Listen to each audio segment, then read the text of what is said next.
তারেক রহমান বিএনপিকে উপেক্ষা করেই নীরবে নিভৃতে ডক্টর ইউনূস সরকার অনেক কিছু করে ফেলেছে। এর স্বীকৃতি আমাদের দিতে হবে, spite of having huge criticism. সরকারের ভুলের সমালোচনা করব, ভালো কাজের অ্যাপ্রিসিয়েট করব। শুধু এই সরকারের ক্ষেত্রে নয়, সবার ক্ষেত্রে এটা হওয়া উচিত যে ভুল করলে কোনো ছাড় নেই। আপনি যদি জামাত করেন, জামাতের লিডারশিপ ভুল করলে তার সমালোচনা করবেন, ভালো কাজের অ্যাপ্রিসিয়েট করবেন। এটা আমার পার্সোনাল মেথোডোলজি। আসিফ নজরুল, ইউনূস সরকার, তৌহিদ, এদের অনেক সমালোচনা আছে, করি এবং করব, কিন্তু একই সাথে ভারতের বিরুদ্ধে নীরবে নিবৃত্তে অতিরিক্ত হাক ডাক নিয়ে এই সরকার যা করেছে সেটা বাংলাদেশে একটা অধ্যায়, একটা ইতিহাস। অতীতের কোনো সরকার যা পারেনি, ইউনূস সরকার নীরবে নিবৃত্তে সেটা করেছে ভারতের বিরুদ্ধে। ভারতকে যতটুকু চাপ দিয়েছে, ভারতের বিরুদ্ধে যতটুকু পদক্ষেপ নিতে পেরেছে ইউনূস সরকার, ভারতকে যতটা নাকানি চুবানি খাওয়ানোর ব্যবস্থা করেছে ইউনূস সরকার, অতীতের কোন সরকার এটা পারেনি। Only Yunus Sarkar did that. Asif নজরুলের অনেক সমালোচনা করি, কিন্তু আসিফ নজরুলরাও ভারতের আধিপত্যবাদের বিরুদ্ধে জোরালো ভূমিকা পালন করেছে, এতেও কোনো সন্দেহ নেই। তো দর্শক, প্রথমে আসিফ নজরুলের একটা বক্তব্যের সমালোচনা করি, তারপরে মূল জবাবে যাই, মূল আলোচনায় যাই। আসিফ নজরুল বলছেন যে তার বিরুদ্ধে নাকি অনেক সমালোচনা হয়, কিছু ভিউ পাওয়ার জন্য তার বিরুদ্ধে বলে। এখানে কিন্তু একটা মজার হিসাব।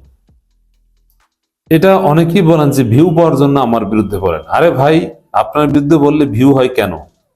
এইখানে তো আপনি ধরা, মানে আপনার মধ্যে ভেজাল আছে। আপনাকে গালি দিলে, মানে আমাকে অনেকে বলেন যে ভাই আপনি বিএনপির বিরুদ্ধে বলেন ভিউ পাওয়ার জন্য। আরে ভাই, বিএনপির বিরুদ্ধে বললে ভিউ হয়, এটা থেকেই তো বোঝা যায় যে মানুষ বিএনপিকে অপছন্দ করে, নইলে ভিউ হবে কেন? যাকে গালি দিলে কোনো লাভ নেই, কোনো ভিউ হবে না, বুঝতে হবে যে তার মধ্যে সমস্যা নেই যদি সে জনপ্রিয় হয়ে থাকে। অতএব আসিফ নজরুলকে গালি দিলে যদি ভিউ হয়, মানে প্রচুর মানুষের আকর্ষণ থাকে, আগ্রহ থাকে, বুঝতে হবে যে মানুষ এই গালির পক্ষে, নইলে এত মানুষ দেখে কেন, পজিটিভলি রিয়াকশন দেয় কেন? দর্শক, আসিফ নজরুল বলছেন এই সরকার ভারতের আধিপত্য থেকে বাংলাদেশকে মুক্ত করেছে। আমি এর সাথে এগ্রি করি। আমরা যে পুরোপুরি ভারত থেকে স্বাধীন হয়েছি সেটা বলবো না, এখনো ইন্ডিয়ান হেজিমনি রন্ধ্রে রন্ধ্রে আছে। বিশেষ করে প্রশাসন, ডিজিএফআই, গোয়েন্দা, সেনাবাহিনীর একটা বড় অংশ ভারতপন্থী। এখনো ভারতপন্থীরা যদি বহাল তবিয়তে থাকে, তাহলে পুরোপুরি স্বাধীন হয়েছে এটা বলা যাবে না। এই নির্বাচন কখন হবে, নির্বাচন কেমন হবে, এইসব প্রশ্ন ভারতের কোনো কথাই ইউনূস সরকার কান দেয়নি। ভারত চেয়েছিল নির্বাচন ডিসেম্বরের আগে হোক, কিন্তু ডিসেম্বরের আগে হয়নি। এই জায়গাও ভারত ধরা। এবং ভারত এখনো চায় ইনক্লুসিভ নির্বাচন, যেটা বিএনপিও চায়। ইনক্লুসিভ নির্বাচন, পার্টিসিপেটরি ইলেকশন, এটা জনগণের ইনক্লুশন কতটুকু তার উপর ডিপেন্ড করে। জনগণ যদি ভোট কেন্দ্রে যায়, সেটাই ইনক্লুসিভ ইলেকশন। ভারতের আধিপত্যবাদ থেকে বাংলাদেশ মুক্ত হয়ে যে সিদ্ধান্ত নিতে পারছে, এটা সর্বশেষ ভারতে ক্রিকেট খেলতে যাবে না বাংলাদেশ, ভারতীয়দের ওইরকম ট্যুরিস্ট ভিসাও, ভিজিট ভিসাও বেশি দিবে না, এই সিদ্ধান্তের মধ্য দিয়ে প্রমাণিত হয়। যেভাবে ভারতের হাই কমিশনারকে ডেকে তলব করে জবাবদিহি করতে বাধ্য করেছে ইউনূস সরকার, এইভাবে অতীতে কোনো সরকার পারেনি। এর মানে ইউনূস সরকার ক্যান ডু দ্যাট, এবং দে ডিড ইট। এর অ্যাপ্রিসিয়েশন আমাদের দিতেই হবে। ভারতের আধিপত্যবাদ থেকে মুক্ত মানে বাংলাদেশ ভারত থেকে প্রভাবিত না হয়ে সিদ্ধান্ত নিতে পারে। ভারত কোনো কিছু বাংলাদেশের উপর চাপিয়ে দিতে পারে না। যা ইচ্ছা তা বলবে ভারত, যা ইচ্ছা তা করবে, আর বাংলাদেশ আঙ্গুল চুষবে, এটা হয় না। বাংলাদেশের দিল্লিতে, কলকাতায়, আগরতলায়, বিভিন্ন জায়গায় বাংলাদেশের হাইকমিশন অভিমুখে ভারতের সন্ত্রাসীদের মিছিলের পর বাংলাদেশ সরকারের প্রতিক্রিয়া, ভারতের হাইকমিশনারকে ডেকে প্রতিবাদ জানানো এবং মোস্তাফিজুর রহমান ইস্যুতে ভারতের মাটিতে বাংলাদেশ বিশ্বকাপ খেলতে যাবে না, এই অনড় সিদ্ধান্তে ঘোষণার মাধ্যমে প্রমাণিত হয়েছে আসলেই ইউনূস সরকার বাংলাদেশকে ভারতের আধিপত্যবাদ থেকে মুক্ত করেছে। যেমন ছাত্র সংসদ নির্বাচনগুলোতে ভোটের যে টার্ন আউট রেট, এটা অসাধারণ। এর মানে শিক্ষার্থীরা সবাই ভোট দিতে গিয়েছে এবং কি উৎসব মুখর পরিবেশে ভোট হয়েছে আপনারা দেখেছেন। তো দর্শক, এই জায়গায়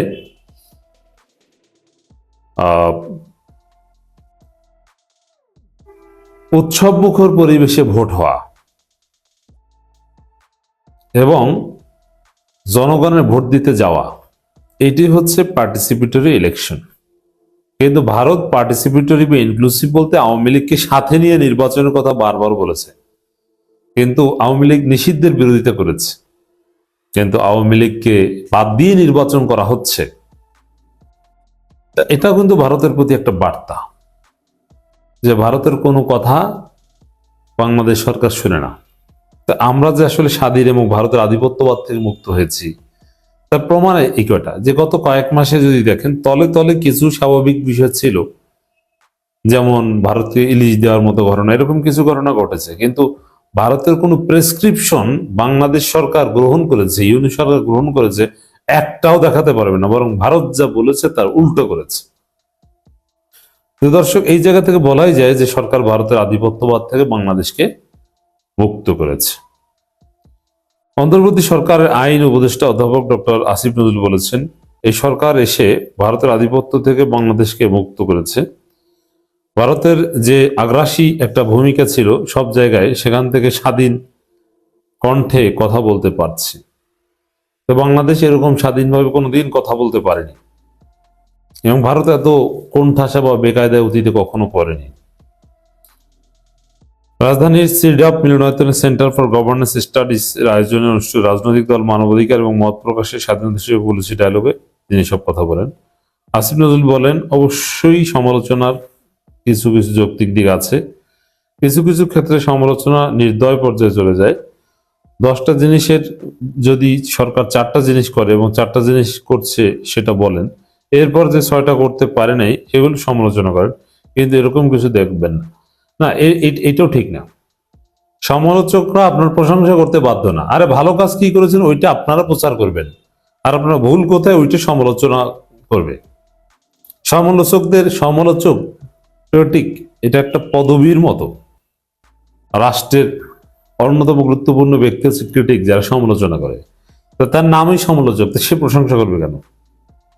আপনার প্রশংসা আপনি করেন, আরেকজনের কাছ থেকে প্রশংসা চান কেন? দর্শক, বিচার বিভাগ সংস্কার নিয়ে কথা বলেছেন। হ্যাঁ, বিচার বিভাগের সংস্কার দেখেন, এই যে নীরবে নিবৃত্তি যে ঘটনা ঘটেছে তার মধ্যে একটা তো বিচার বিভাগ সেপারেটেড হয়ে গেছে, আলাদা জুডিশিয়াল সেক্রেটারিয়েট গঠন হচ্ছে। এটাও বা কিভাবে সম্ভব হলো? এর মানে অনেক কিছুই ইউনিট সরকার করছেন যেটা নিয়ে ওরকম ঢাকঢোল পেটানো হয়নি বা ব্যাপক সারা জাগায়নি, কিন্তু নীরবে নিবৃত্তে অনেক অঘটন ঘটিয়ে দিচ্ছেন ইউনিট সরকার। মির্জা ফাক এবং সালাউদ্দিন তারা বলে ভারত আমাদের বন্ধু দেশ। রাষ্ট্রবিজ্ঞানে বলে এক রাষ্ট্র আর এক রাষ্ট্রের সাথে কোনো বন্ধুটন্ধু নাই, এটা গিভ অ্যান্ড টেক এর খেলা। তুমি আমাকে দিবা, আমি তোমাকে দেবো, তুমি আমার সাথে কোঅপারেট করবে, আমি তোমার সাথে কোঅপারেট করব। রাষ্ট্রের সংজ্ঞায় আধুনিক রাষ্ট্রবিজ্ঞানে এক রাষ্ট্র আর এক রাষ্ট্রের সাথে বন্ধু হয় না, গিভ অ্যান্ড টেক। আমি তোমার সাথে ফেয়ার হলে আমি তোমার সাথে, তুমি আমার সাথে ফেয়ার হলে আমি তোমার সাথে ফেয়ার হব। That's called political science. আপনারা যদি সালাউদ্দিনকে বলেন, আমির খসরু মাহমুদ চৌধুরীকে বলেন, আব্দুল্লাহ ওয়াল মিন্টুকে বলেন যে ভারত কিভাবে আমাদের বন্ধু রাষ্ট্র হইল, বন্ধু রাষ্ট্রের কোন সংজ্ঞা রাষ্ট্রবিজ্ঞানে নাই। কেন জানেন? রাষ্ট্রের রিকোয়ারমেন্ট আছে। রাষ্ট্র কোনো ব্যক্তি না, রাষ্ট্র একটা এন্টিটি। তার রিকোয়ারমেন্ট কি? For the wellbeing of a state, that state is going to maintain logical relationship in a way that I will give you some and you will give me some. তুমি শুধু আমাকে দিতে থাকবা আমি আমি শুধু তোমার কাছ থেকে তোমাকে দিতে থাকবো আর তুমি আমাকে কিছুই দিবা না। That's not a state to state relationship, that's fucking slavery. ভারতের সাথে আমাদের যে সম্পর্ক, বাংলাদেশের বর্তমান যে সম্পর্ক, is nothing other than slavery. আমার দেশের পেশাজীবীরা ভারতের পাচাটে, ভারতের চাকরি করে প্রকাশ্যে এবং আড়ালে। আমাদের দেশের আমলারা ভারতের কাছে তাদের বউকে দস্যু হিসাবে ভাড়া দিয়ে দিছে। বাংলাদেশের আমলারা সামরিক এবং বেসামরিক, এই আপনাদের বউ মেয়ে ভারতের কাছে বান্দা দেওয়া।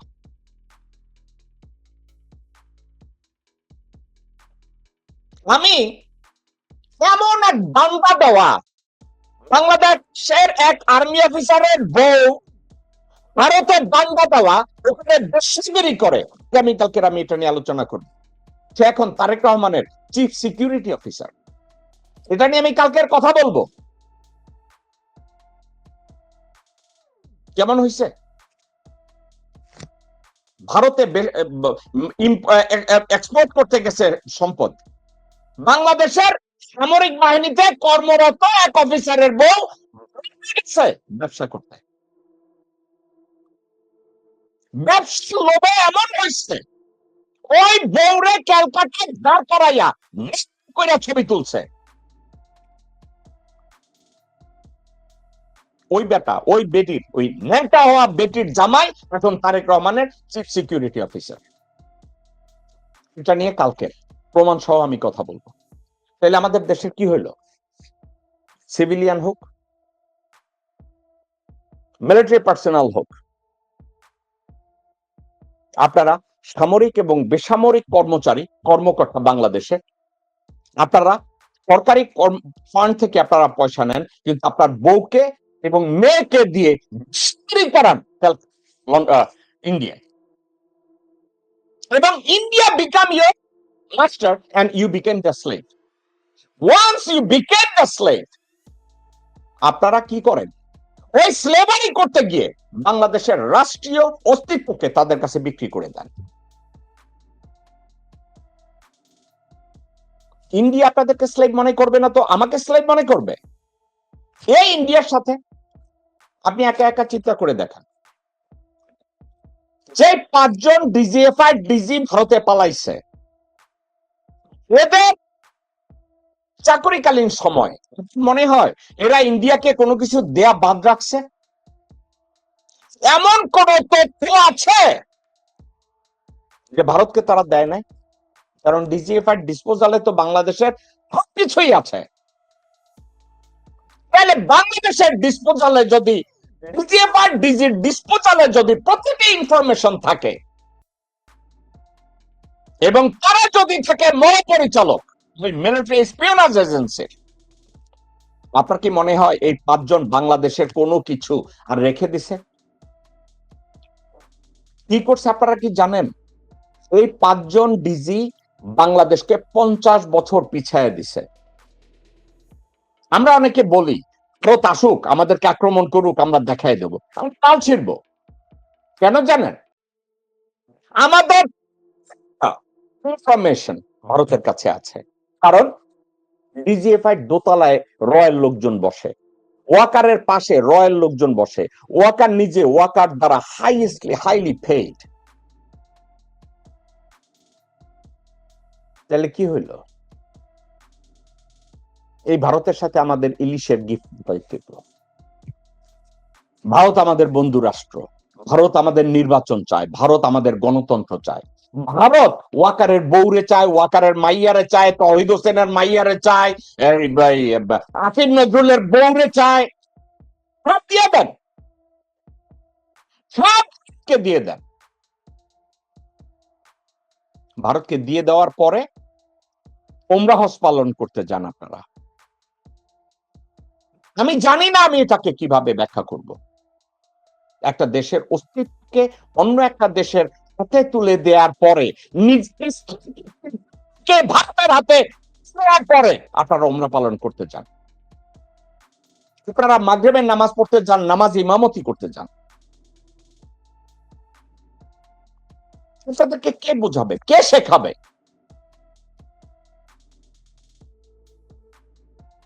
আপনারা বলেন বাংলাদেশে নির্বাচন হবে প্লেন ফিল্ড।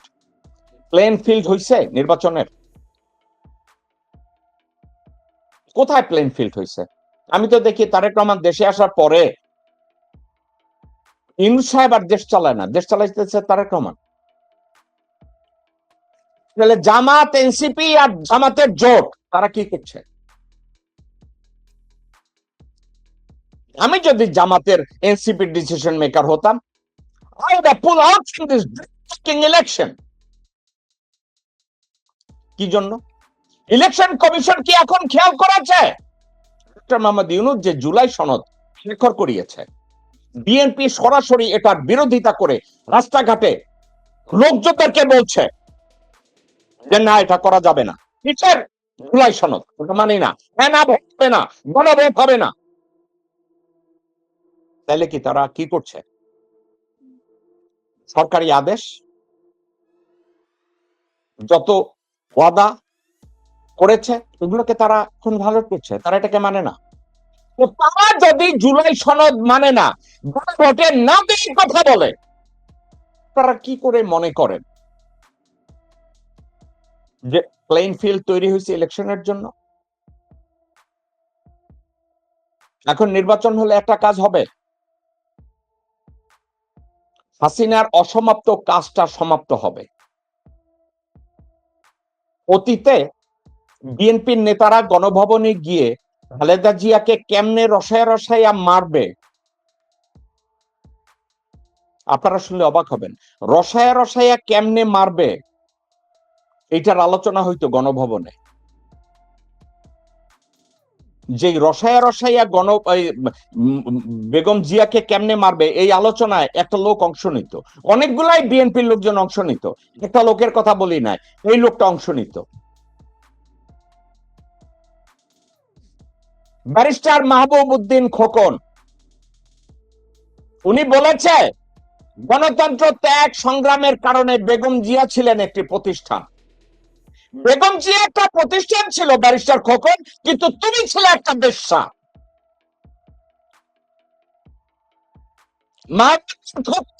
তুমি ছিলে একটা বেশ্যা। বেগম জিয়া যখন আন্দোলন করে, এই ব্যারিস্টার খোকন হাসিনার সাথে সম্পর্ক করে, আওয়ামী লীগের সাথে সম্পর্ক করে, ভারতের সাথে সম্পর্ক করে, প্রণয় ভর্মার সাথে সম্পর্ক করে, রাজেশ অগ্নিহোত্রীর সাথে সম্পর্ক করে, এই ব্যারিস্টার খোকন ফায়দা নিজের যা যাওয়ার নিছে। বেগম জিয়া হাজতে কয়েকটা মানুষ বেগম জিয়ার মুক্তি নিয়ে কথা বলতে বাধা দিছে, তার ভিতরে এক নম্বরে ছিল আমির খসরু মাহমুদ চৌধুরী। এরা বেগম জিয়াকে মুক্তি করার জন্য, হাজত থেকে বের করার জন্য কোনো চেষ্টা করে নাই।